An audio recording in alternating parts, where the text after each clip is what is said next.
Est-ce que très vite, tu as su que tu allais avoir envie d'avoir... que tu allais avoir envie... Ok, ce sera la fin de l'épisode.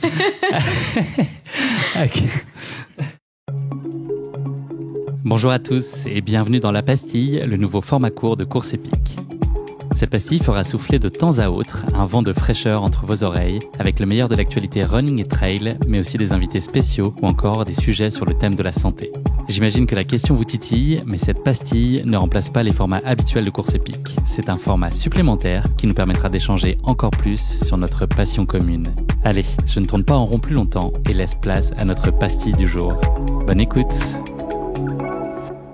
Salut Anaïs Kemener. Bonjour.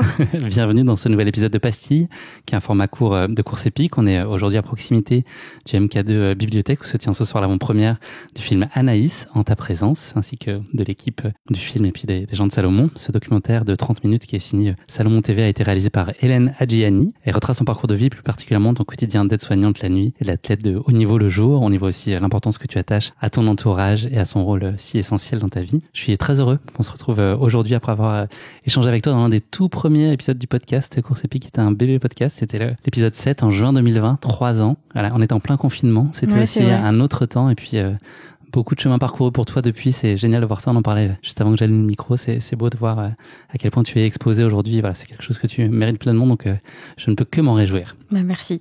Anaïs, on va commencer par une petite présentation rapide. Je vais te demander de te présenter, mais je vais t'imposer de citer 4 mots-clés. Alors voilà, à toi de faire comme tu veux. Ça va être des mots assez faciles à placer, je pense. Marathon, aide-soignante, maladie et famille. Ok. À toi. Alors, du coup, je m'appelle Anaïs Kemener, j'ai 32 ans. Je suis athlète de haut niveau maintenant et spécialisée dans le marathon. À côté de ça, je suis aide-soignante de nuit à l'hôpital. Je cours en club, principalement avec la Meute, qui pour moi est une grande famille. Et le dernier mot-clé ? Maladie. Et maladie, voilà. Je suis en rémission d'un cancer du sein depuis 2020 et aujourd'hui, tout va bien. Parfait. T'as tout dit. Quasiment dans l'ordre en plus, le petit bonus. Merci beaucoup Anaïs. Je te propose de commencer donc avec ta double actualité pour commencer donc la sortie du film Anaïs qui sera disponible le 10 octobre prochain sur la chaîne YouTube de Salomon TV. J'ai eu la chance de voir le film en avant-première, ouais. Donc voilà, on t'y trouve très naturel et très fidèle à toi-même, solaire, puisque c'est un adjectif qui te caractérise parfaitement et moi quand je parle de toi en tout cas, c'est vraiment le premier adjectif qui me vient à l'esprit. Voilà. Est-ce que tu as pris plaisir à rayonner dans ce film ? Est-ce que ça a été quelque chose qui a été naturel pour toi ? Alors oui, c'était totalement naturel et j'ai adoré d'ailleurs passer tous ces moments avec Hélène et toute l'équipe de production parce que clairement, ils m'ont accompagnée sur des courses importantes. Ils m'ont accompagnée à La Réunion, donc j'étais avec ma famille, j'ai participé à un cross là-bas. Ils m'ont accompagnée au championnat de France de cross à Carhaix, donc c'était complètement le feu là-bas, c'était vraiment extraordinaire. La boue et le feu. Exactement, vraiment c'était transcendant. Ils m'ont accompagné au Semi de Paris, Marathon de Paris, à l'Éco-Trail, que des courses qui m'ont permis de m'élever, je pense, et ça a été vraiment un beau moment avec eux. Ça a été quoi toi ta contribution sur le film ? À quel point tu as été investi ? Vous avez discuté, échangé sur les angles, sur les sujets à traiter ? Est-ce que vous pouviez apporter créativement chacun ? Alors l'idée c'était surtout de m'accompagner sur les courses et de voir le quotidien, donc mon quotidien avec ma meute, avec ma famille, avec mes amis, en off même j'ai envie de dire parce que c'était même des petits moments au travail, des moments en famille simplement et moi j'ai adoré passer tout ce temps-là avec eux parce qu'ils ont vraiment participé et partagé toute l'expérience avec nous. Est-ce que tu as été heureuse du résultat ? Est-ce que c'est facile pour toi de revoir ce film-là ? C'est facile de revoir ces moments-là et c'est beaucoup d'émotions en même temps parce que forcément le jour J de toutes les courses où ils ont pu m'accompagner c'était énorme.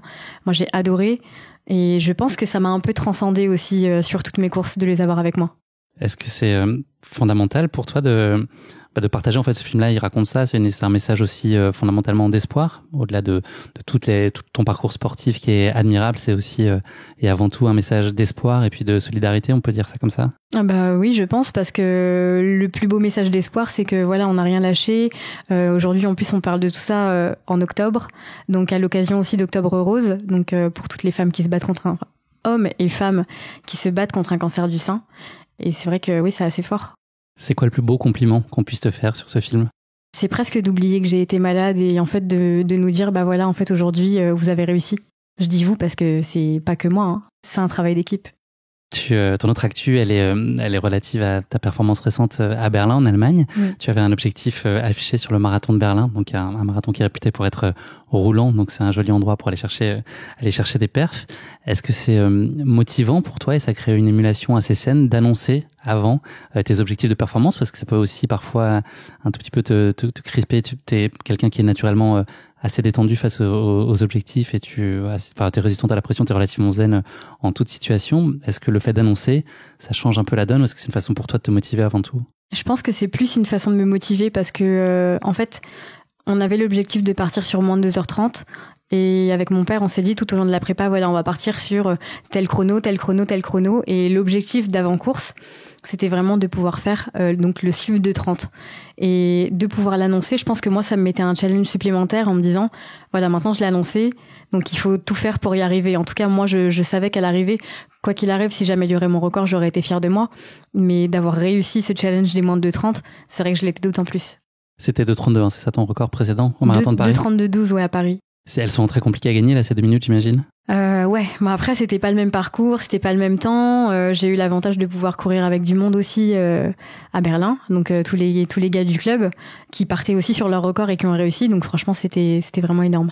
L'objectif a été atteint, donc tu as été première française, 2h29 et 1 seconde. J'ai lu ton compte rendu de course où tu disais que tu avais été plutôt en avance sur le tempo, sur le début de course et quasiment jusqu'à la fin, avec un petit peu de retard pris à la toute fin. Est-ce que ça, c'est le genre de détail qui peut un peu nuire à ta satisfaction de la course, même si tu as fait un RP, etc. Est-ce que tu vas t'attacher et repasser du temps à ces insatisfactions, en tout cas, ce que tu peux identifier peut-être comme des choses encore optimisées pour la fois d'après, même si tu es déjà à un niveau d'excellence impressionnant? Ah oui, je pense qu'il y a beaucoup de choses à améliorer encore et c'est aussi comme ça qu'on réussit à améliorer les chronos. C'est que, alors je vais pas analyser la course exactement, mon père le fait à ma place. Moi je vais m'occuper de courir et surtout de rester focus sur les chronos. Mais c'est vrai qu'il y a pas mal d'axes à améliorer parce que je me dis que déjà j'ai pas eu de dossard élite. Donc le jour J, on est parti en sas préférentiel avec les copains et en fait on a passé 5 kilomètres à passer entre les gens en fait. Qu'est-ce qui explique que t'aies pas eu de départ dans le sas? J'ai fait la demande mais j'ai pas eu le sas. On m'a dit que le sas était déjà plein. Okay. Donc en fait il y a ces 5 premiers kilomètres où on fait que passer entre tout le monde et forcément là on perd un petit peu de temps. Après c'est seconde par seconde, hein, mais voilà peut-être que je dis avec des si, hein, on pourrait tout faire avec des si, mais ça se passe pas comme ça en vrai. Peut-être que j'aurais pu passer sous les 2,29,0 en ayant eu un sas élite, mais bon après ça veut rien dire. Mais c'est vrai que la course s'est très bien passée. On passe aux 10 km avec 20 secondes d'avance, donc pour le coup c'était quand même un peu rapide. Au semi-marathon. Tu le sens, toi, c'est ce que j'ai dans ton compte rendu, c'est que tu sens sans même regarder le chrono que t'es un petit peu plus vite que ce que tu penses? Ouais, bah en fait on regarde les chronos tous les 5 km. Ricardo regardait les chronos tous les kilomètres. Moi je m'occupais plutôt de les regarder tous les 5, parce que je suis pas autant focus sur les chronos, mais par contre je connaissais par cœur mes allures aux 5 km. Et c'est vrai qu'on était assez réguliers, mais toujours un peu en avance. Et je pense que cette avance qu'on a pris au départ, moi je l'ai payé au kilomètre 37. Tu es de nature pas très stressée, ça t'arrive quand même de connaître parfois un peu cet état-là. Est-ce que tu le ressens plutôt par rapport à toi ou par rapport aux autres? J'ai lu que tu avais pas envie de décevoir aussi. Est-ce que c'est avant tout pour les autres que tu te stresses? Ou c'est pour pas te décevoir toi-même? Ce serait plutôt pour les autres. J'avoue que pour moi-même, je suis pas très stressée et c'est plutôt, je vais avoir tendance à stresser les autres parce que j'oublie toujours quelque chose, mes épingles, mon dossard, mes chaussettes. Enfin, je suis vraiment pas très stressée. J'ai oublié mon short moi l'autre jour sur une course. C'est vrai? Ouais, bah heureusement j'avais un pantalon long par-dessus. Ah oui, c'est un peu plus compliqué. Je m'en suis rendu compte sur la ligne de départ. C'est sûr. Ah oui, c'est embêtant. C'est un peu handicapant, ouais. C'est sûr. Pardon, mais non, il y a pas de souci. Mais c'est vrai que je suis pas très stressée de base. Mais par contre, je vais plutôt avoir tendance à penser aux autres. Donc là, pour le coup, mes copains de course, quand on me disait oui, est-ce qu'on pourrait venir vous voir avant, est-ce qu'on pourrait faire une photo, est-ce que si et ça, moi je leur disais moi personnellement ça me dérange pas, mais je suis pas toute seule, donc si j'ai l'accord de tous mes copains de club, il y a pas de problème. On va remonter un petit peu le temps pour reposer un peu le contexte pour peut-être les auditeurs qui connaîtraient pas tout à fait ton parcours de vie. Ton enfance, c'est là que se déclare ton amour pour la course à pied très tôt, dès ton plus jeune âge. Est-ce que tu as le sentiment d'avoir développé cet intérêt par toi-même, ou est-ce que c'est vraiment tu l'attribues à ton héritage familial, notamment de ton papa, de ton grand-père, ou est-ce que tu as le sentiment d'avoir aussi forgé cet intérêt pour la course à pied toute seule? Je pense que c'est surtout grâce à ma famille, parce que forcément, je voyais mon père courir, je voyais mes grands-parents courir, donc mes deux grands-pères faisaient de la course à pied et mon grand-père maternel faisait du marathon aussi. Donc je pense que je l'ai vraiment développé comme ça en fait, en ayant baigné dans une ambiance toujours autour de la course à pied en fait. Ça a toujours été le quotidien. Est-ce que si tu leur avais dit que tu voulais faire du basket ou du tennis, ils t'auraient renié? Pas du tout. Non, j'ai quand même fait un peu de baseball, j'ai fait du foot, je me suis essayée à quelques autres sports où j'étais pas bonne du tout, mais j'ai quand même voulu essayer et c'était important pour moi de vouloir faire ce qui me faisait plaisir et mon père aussi. D'ailleurs, il se disait bah voilà, tant qu'elle fait du sport, c'est bien. Mais c'est vrai qu'on a quand même partagé beaucoup plus de choses dès l'instant où j'ai fait de la course à pied. T'as le souvenir d'une enfance qui était très heureuse, accomplie? Est-ce qu'il y avait ton papa qui travaillait avec le mégaphone, comme on peut le voir sur les courses? Ouais, ça a toujours été, hein. Alors, il était toujours au bord du stade, toujours avec son mégaphone, où mon grand-père avait une petite cornemuse. Enfin, on l'entendait à des kilomètres, quoi. Et c'est vrai que, j'ai baigné là-dedans et c'était vraiment cool.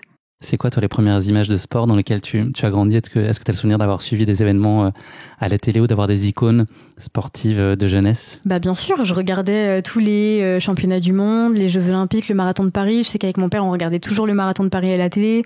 C'était toujours très course à pied ou tu pouvais t'intéresser à d'autres disciplines? C'était plutôt très course à pied quand même, ouais. C'était quand même très orienté et mon père a toujours adoré ça. Je sais que des fois, il y avait des meetings à l'international où des fois, il fallait se lever à 2-3 heures du matin pour regarder à la télé. Bah, il me disait, moi, je vais me lever à 3 heures. Bah, je disais, bah, ok, moi aussi, je vais me lever à 3 heures, on va regarder ensemble. Tu as commencé la compétition assez tôt, donc je crois la course à pied vers 7-8 ans, la compétition vers 9 ans, si je dis pas de bêtises. Est-ce que la performance était déjà un enjeu pour toi, alors à l'échelle de l'âge que tu pouvais avoir à l'époque, mais est-ce que tu te laissais aussi porter par ça, et est-ce que le sujet c'était toi ou les autres? Non, pas du tout. J'étais pas du tout dans la notion de compétition. D'ailleurs, souvent mon père me disait, parce que lui, il était quand même assez compète. Et par exemple, pour les crosses scolaires, il me disait, bah tu vas mettre ton collant et tu vas mettre tes pointes. Moi, je disais, mais jamais de la vie. Je vais courir avec mes copines. Donc, je cours en basket, je cours en survêt, et puis je reste dans le fond du paquet parce que je suis avec les copines, quoi. Le blabla run. Voilà, c'est ça. À quel moment tu as pris conscience de tes capacités? Est-ce que c'est toi qui étais en mesure pleinement de le mesurer? Est-ce que tu avais besoin d'un regard extérieur pour te donner confiance aussi en tes capacités? C'est plutôt mon père qui m'a aidé à avoir cette confiance-là. C'est que je pense que j'avais des qualités naturelles étant plus jeune, mais je m'en rendais pas encore compte. Donc quand j'ai commencé à courir en club, je gagnais tous les crosses scolaires. Enfin, scolaires et en club, je veux dire les départementaux, les régionaux. Et en fait, je faisais ça, c'était un amusement, mais je me rendais pas encore compte du niveau. Enfin, pour moi, c'était vraiment juste des courses d'enfants, quoi. Autour de 9, 10, 11 ans. C'est pas vraiment de la compétition. Donc, c'était vraiment très, très cool. Tu as eu un attrait pour le long qui s'est dessiné assez vite. Oui. Est-ce que ça a été vraiment lié au plaisir de cet effort-là dans la durée? Est-ce que c'est parce que là aussi, tu avais des résultats qui étaient intéressants? Comment est-ce que ça s'est dessiné, cet intérêt pour le long? Et est-ce que très vite, tu as su avoir envie d'aller sur des formats type marathon? Alors le marathon, c'est venu bien plus tard, mais c'est vrai que dès toute petite, en fait, je savais que j'allais plutôt aller sur le long, donc le demi-fond quand on est jeune, et puis ensuite le fond en étant un petit peu plus âgé. Mais je pense que en fait ça s'est fait naturellement parce que je trouvais ça facile. Donc par rapport à d'autres distances où par exemple certains vont faire du sprint et ils vont dire bah en fait je trouve ça facile parce que j'ai des qualités. Moi quand je faisais du 1000 mètres, je trouvais ça facile. Donc je me suis naturellement dirigée vers le demi-fond et les courses un petit peu plus longues parce qu'au départ je trouvais ça facile. Oui, tu sentais qu'au fil des kilomètres en fait il y avait pas tellement d'usure et que tu arrivais à tenir la cadence. C'est ça. Et je prenais plaisir aussi. Je prenais beaucoup de plaisir, je m'amusais et ça marchait plutôt bien. Donc après, au fur et à mesure des années, avec l'âge, les kilomètres ont augmenté et je suis arrivée jusqu'au marathon.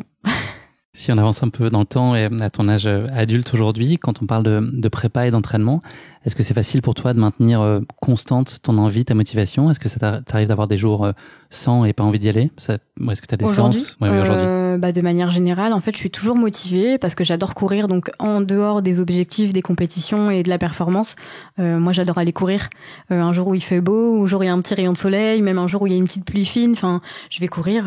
C'est un pur bonheur pour moi, quoi. Même du fractionné sur la piste? Alors, celle-là, tu les aimes un peu moins, si j'ai bien compris. Je les aime un peu moins, ouais. Si c'est un fractionné court, je vais peut-être un peu râler. Et là, pour le coup, c'est la force du club qui fait que on va le faire tous ensemble et que ça va mieux passer. Est-ce que la course, ça reste la récompense ultime en soi?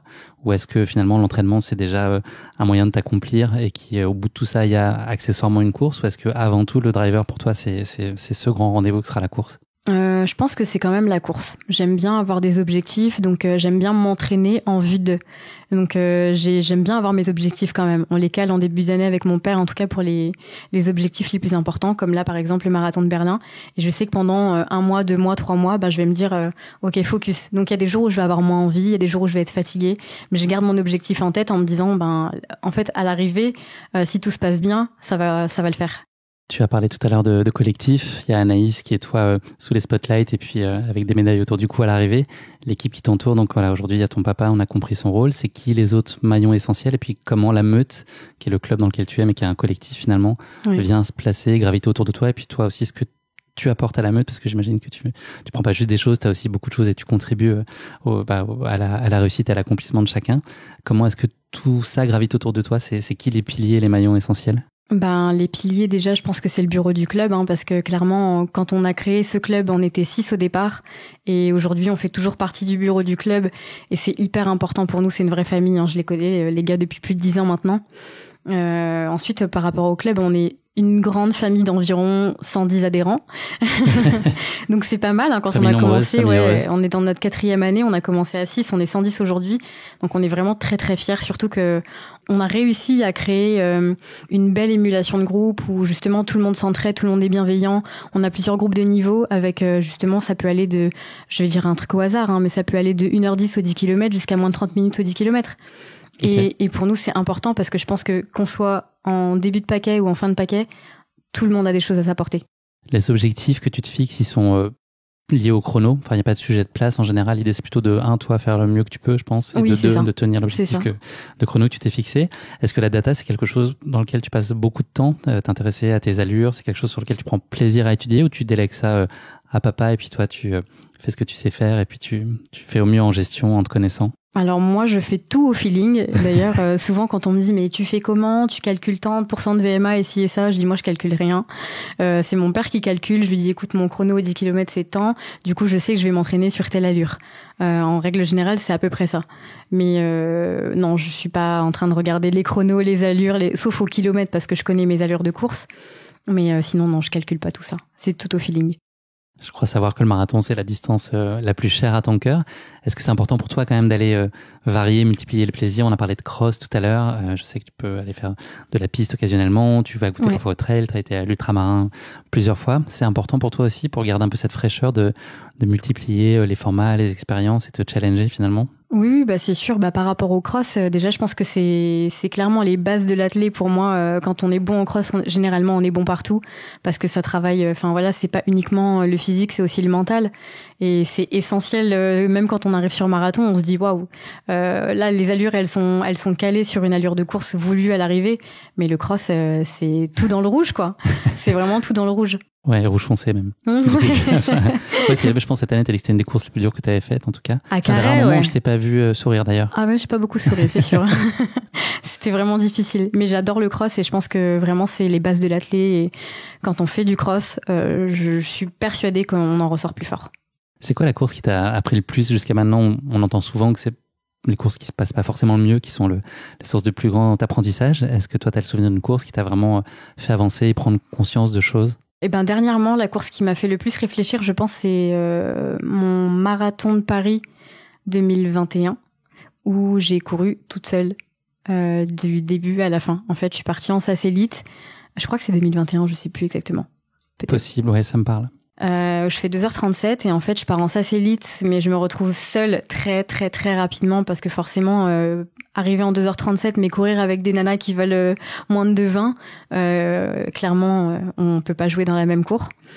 Et je l'ai compris très rapidement à partir du premier kilomètre où moi je suis passée en 3,24 alors qu'elle m'avait déjà mis 100 mètres. Je me suis dit bon là, va falloir lever le pied parce que sinon c'est sûr que je vais pas finir la course. On se retrouve à l'arrivée. Oui, c'est ça, c'est exactement ça. Mais au final cette course, pour le coup j'ai eu 42 kilomètres avec moi-même et j'ai pu réfléchir à beaucoup de choses. Et c'est vrai que le chrono final à l'arrivée, j'étais hyper fière d'avoir réussi à le faire, mais je me suis dit bon les bases elles sont quand même là. L'entraînement il a été fait. Finir en 2h37 toute seule, j'étais quand même très très contente. Tu peux, effectivement. Anaïs, on va revenir à ta maladie, à ton cancer du sein. Tu l'as appris en 2015, alors que tu étais en pleine possession de tes moyens. Il y avait une boule dans le sein que tu avais détectée depuis un petit moment et le diagnostic a mis un petit peu de temps à arriver, en tout cas. C'est ça. Et il a été assez radical. Comment est-ce que t'as reçu cette nouvelle? Est-ce que tu as été, dans ton souvenir, tout de suite très combative et déterminée, ou il y a nécessairement un temps d'acceptation où tu tombes de 100 étages, là, et puis tout est un peu remis en question fondamentalement? Moi, je pense que, comme je répète souvent, en fait, j'ai été dans le déni de la maladie au départ. Donc, comme je me sentais bien et que j'étais déjà aide-soignante à l'hôpital, je voyais à quoi pouvaient ressembler les gens qui étaient malades. Et moi, j'avais pas cette impression-là, en fait. Je me disais toujours, je suis pas malade. Enfin, je vais bien, tout va bien, je me sens bien, je fais encore des bonnes performances dans le sport, j'ai une hygiène de vie qui est correcte. Mais finalement, j'étais quand même malade. Donc c'est vrai que ça fait réfléchir. Mais je l'ai plutôt bien vécu dans le sens où j'étais très bien accompagnée, j'avais du monde avec moi et tout de suite je me suis dit je vais me battre. Il y a un moment où tu l'as accepté justement cette maladie, ou tu as toujours été dans ce déni-là et dans... J'ai beaucoup été dans le déni, mais je l'ai quand même accepté plutôt sur la fin des chimios, où c'est vrai qu'à un moment donné, il y avait des passages un peu plus difficiles, où je me voyais, j'avais plus de cils, plus de sourcils, plus de cheveux. J'arrivais sur la fin des traitements, où je savais que j'allais avoir l'ablation de mes seins aussi. Je me disais, bon là, ça commence à être un peu lourd, quoi. Ça commence à être dur. À ce moment-là, tu décides de pratiquer le sport, en tout cas conjointement avec ton père. La solution, c'est en tout cas la solution, une des choses qui te fait du bien à ce moment-là, c'est de continuer à pratiquer tous les jours. Ça a été une évidence pour toi? Tu t'es tout de suite dit que c'était la porte de sortie, en tout cas l'idée pour toi de continuer à te battre, à y croire et puis à avoir des réjouissances dans un quotidien qui était beaucoup plus contrarié? Ah oui, mais c'était une évidence. En fait, du coup, comme j'étais en chimiothérapie, j'étais en aplasie, donc j'avais pas de défense immunitaire. Je pouvais pas continuer à travailler à l'hôpital. Donc vraiment, la seule chose que je pouvais faire dans la journée, c'était courir, ou en tout cas sortir. Et c'était vraiment mon moment à moi où je me sentais comme tout le monde, où j'étais pas malade, où quand je voyais les copains de club, j'oubliais la maladie. Alors ça durait peut-être 1 heure, mais pendant 1 heure, j'étais comme tout le monde. Et j'avais besoin de ce moment-là où j'oubliais la maladie. Le personnel médical, il t'a partiellement accompagné dans ce chemin-là? C'est dans une certaine mesure, tant que ça restait plutôt loisir, c'est ça? Ils étaient ouverts dès qu'on parlait de certificats de compétition, ils avaient tendance à un peu se raidir? C'est ça, c'est exactement ça. Donc on me disait, mais tu peux courir, il n'y a pas de problème. Par contre, la compétition, non. Et moi, je leur disais, mais en fait, moi, j'ai besoin d'objectifs, j'ai besoin de me challenger. Donc même si je suis malade, j'ai besoin de faire des compétitions, en fait, d'être comme tout le monde. T'as fait un peu de Photoshop pour les certificats médicaux? Non, j'ai réussi à en obtenir un. Okay. J'ai réussi à en obtenir un. Ouais, un vrai de vrai. C'est un médecin du club de Tremblay qui me voyait auparavant, qui me connaissait déjà avant d'être malade. Et c'est vrai, quand je suis allée le voir, il m'a dit, bon, d'accord, je veux bien te le faire, parce que mon père lui a expliqué clairement que ne pas m'autoriser à avoir ce certificat, c'était un peu me laisser mourir dans mon canapé, quoi. Et il a dit, bon, ok, effectivement, les mots sont là, je te fais ce certificat, mais par contre, à côté de ça, tu me promets que tu vas faire attention. Je lui ai dit oui, mais j'ai pas trop écouté. Qu'est-ce qui t'a manqué le plus à ce moment-là? C'était quoi le plus difficile par rapport à ta vie d'avant, ce que tu connaissais? Le plus difficile, je pense, c'était de ressentir un peu peut-être de la pitié dans le regard des gens et de me dire comme si j'étais diminuée, alors que moi, je voulais vraiment pas qu'on comprenne ça. Et ce que je voulais prouver, je pense, aux gens, et c'est ce qui m'a aidé à m'en sortir aussi, c'est que peut-être c'est un peu comme si je mettais les bouchées doubles. On me disait, mais tu peux pas le faire. Et donc je leur disais, bah d'accord, puisque tu penses que je peux pas le faire, je vais le faire. Est-ce que t'as malgré tout pensé que ça puisse mal se passer? Non, j'ai jamais été pessimiste et je me suis toujours dit que j'allais y arriver. Dans le film, on entend que tu te battais pour autre chose que la seule maladie. C'était quoi? C'était cette passion pour la course? C'était juste fondamentalement cette envie de vivre? Oui, c'est ça. Je pense que porter un dossard, c'était être vivante, quoi. Il y a des parallèles qu'on peut faire avec la course à pied, j'imagine. C'est aussi peut-être comme ça que toi, tu l'as appréhendé, à te dire qu'au bout de tout ça, voilà, il y avait des hauts, des bas, des moments difficiles, et puis des petits ravitaux sur le passage. Exactement, avec les amis, l'entourage, la chaleur, et puis des petits trous d'air, et puis au bout de tout ça, un accomplissement, une satisfaction de s'en sortir. Ouais, totalement. D'ailleurs, je dis souvent que la maladie, je l'ai vécue comme un marathon, et que en fin de parcours, quand c'était un peu plus compliqué, j'étais au kilomètre 37, 38, et que je verrais bientôt le bout.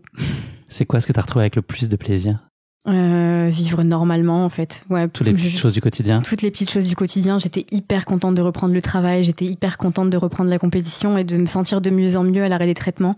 Je pense que vraiment, juste les choses essentielles auxquelles on manque quand on est en traitement, ça fait du bien. T'as le sentiment de les vivre différemment d'avant? Est-ce que tu appréhendais ces choses très simples du quotidien différemment? Ou t'es retourné dans tes chaussures d'avant la maladie? Je pense que j'y suis revenue un peu comme avant, mais avec plus de mental. en me disant maintenant je suis passée par tout ça, donc aujourd'hui je vais pas me plaindre, je vais y arriver et je vais m'en sortir, et quoi qu'il arrive, je suis encore plus optimiste qu'avant, je pense. Donc tu t'es remise de ton cancer en 2016, tu as pu reprendre la compétition, tu as signé des performances géniales. On en avait discuté dans l'épisode, tu avais été championne de France dès 2016, oui. 4 mois je crois après avoir arrêté ton traitement, si on peut donner une date approximative de fin, même s'il y a plusieurs traitements qui se chevauchent. Oui.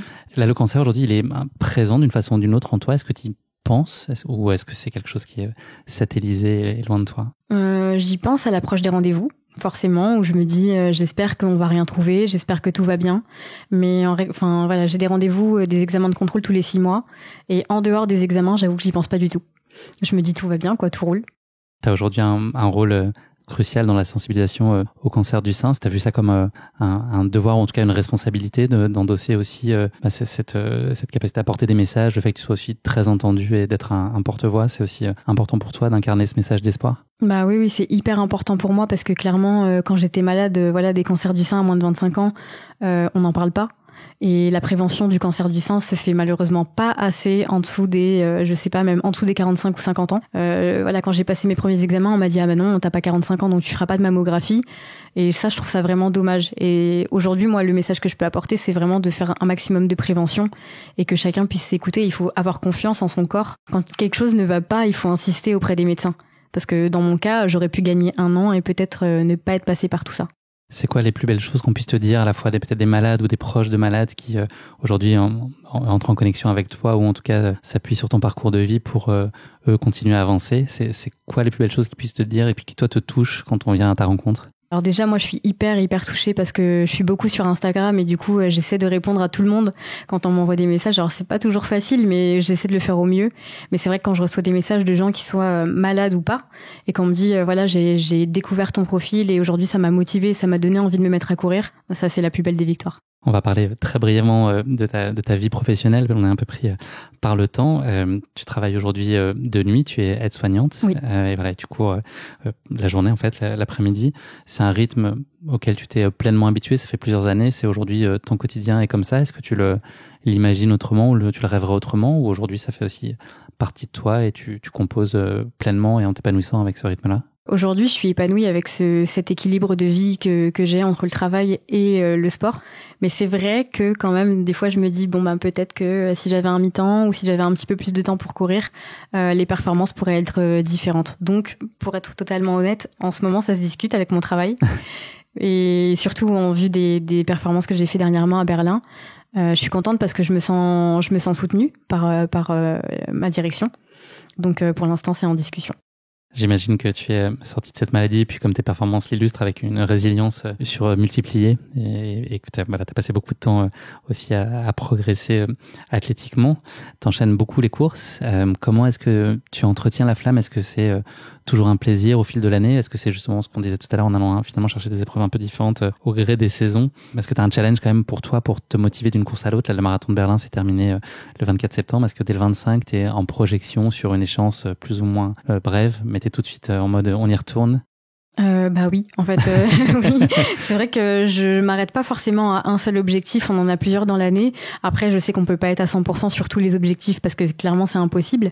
Mais là où on va pouvoir se challenger, donc moi j'ai en vue la saison de cross, la saison de piste où j'aimerais bien faire un peu de 10 000 mètres, la saison de route où je vais participer au championnat de France de marathon. Finalement, tous les 2-3 mois, il y a quand même un objectif différent qui revient. Donc ça nous laisse l'option, en tout cas, de pas trop s'arrêter, de pas s'arrêter trop longtemps et de toujours rebondir. T'as connu une année 2023 très fructueuse avec des performances à la hauteur de tes attentes, ouais. Puis qui étaient très élevées. Même au-delà de mes attentes. Comment est-ce qu'on trouve, parce que c'est facile en tout cas de trouver toujours des choses à optimiser. Est-ce que toi, tu as les idées claires sur les choses que tu peux encore adapter pour essayer d'aller plus loin? Comment est-ce qu'on passe de 2,30 à 2,29, 2,29,00? Est-ce que tu sais comment, idéalement, on pourrait aller le chercher? Déjà, moi, je pense qu'il y a eu 2-3 petits axes que j'ai améliorés au cours de l'année. Déjà, je vois une nutritionniste maintenant, que je voyais pas du tout auparavant. Je la vois depuis le marathon de Paris. Donc tout ça, ce sont des petits détails. J'essaie de dormir un petit peu plus, ou en tout cas d'avoir un suivi, un sommeil un peu plus régulier, parce qu'en travaillant de nuit, c'est un peu compliqué aussi. Mais c'est plein de petits détails comme ça qui font la différence à l'arrivée, je pense. Là, tu dois avoir le nez un peu dans 2024. Il y a une échéance qu'on connaît tous notamment, qui sont les JO. Alors, les minima, ils sont à 2h26 et 50 secondes. Est-ce que c'est un doux rêve auquel tu penses? Est-ce que tu as tendance à te dire que c'est peut-être pas jouable, en tout cas, pour cette échéance-là de 2024? Et puis, voilà, qu'est-ce que tu as aujourd'hui prévu pour les premiers mois de l'année prochaine? Alors là, pour Paris, je pense que c'est compliqué quand même d'aller faire encore 2 minutes 10 de moins. Pour la fin d'année, je pense que je vais peut-être retenter en tout cas le marathon de Valence pour essayer de gagner encore quelques secondes. 2 minutes 10, je pense pas, mais en tout cas, je me dis que quoi qu'il arrive, ce sera que du bonus. L'objectif, en tout cas, les 2h29 ont déjà été faits, donc après, voilà, c'est que du plus si j'y arrive, et si j'y arrive pas, j'aurais quand même essayé. J'ai réécouté l'épisode du podcast qu'on avait enregistré ensemble là, il y a un peu plus de 3 ans. Tu m'avais dit à l'époque, dans les projets, un jour peut-être à long terme, il y avait le marathon des sables. Est-ce que c'est toujours quelque chose dont tu as envie? Bah ouais, carrément. Ouais, carrément. Ouais. J'aimerais beaucoup le faire. Ouais. Et la diagonale, puisqu'on voit aussi dans le film tes attaches à La Réunion. Alors la sur Réunion, des formats en tout cas plus la courts, Réunion, peut-être. c'est ma vie, hein, vraiment. J'adorerais y passer plus de temps et j'aimerais beaucoup y vivre. Mais la diagonale, c'est un autre monde. Trop de dénivelé pour moi. On se quitte habituellement dans le podcast avec le motto de la fin. Donc, tu avais partagé à l'époque ce motto que j'aime beaucoup, qui est se dépasser quand tout va bien, se surpasser quand tout va mal. Ouais. Est-ce que c'est toujours ça qui te drive? C'est toujours ce même mantra qui me drive au quotidien. On le garde, on l'affiche. Ouais. Parfait. Merci beaucoup, Anaïs. Merci à toi. C'est déjà fini de notre entretien sur ce format plus court. C'est frustrant. Il y a encore plein de choses à partager, mais c'est très chouette en tout cas d'avoir pu s'entretenir ensemble. On a rendez-vous dans quelques heures, ça va être la projection, donc je ramène les pop-corn et puis on se voit dans quelques heures pour la projection MK de Bibliothèque. Ouais, j'ai trop hâte. À tout à l'heure, merci. À tout à l'heure, merci. Merci d'avoir écouté cet épisode. Si vous l'avez écouté jusqu'ici, c'est qu'il vous a probablement plu. Alors n'hésitez pas à noter le podcast et rédiger un avis sur votre plateforme d'écoute favorite. C'est essentiel pour soutenir ce travail indépendant. Cela ne vous prendra que quelques secondes et ça change beaucoup de choses pour le podcast. Et pour être sûr de ne manquer aucune course épique à venir, n'oubliez pas de vous abonner sur votre plateforme d'écoute. Merci encore infiniment pour votre soutien, votre fidélité et vos chaleureux messages que je lis et auxquels je réponds avec un immense plaisir. S'il vous plaît, continuez. À très bientôt pour une nouvelle course épique, évidemment.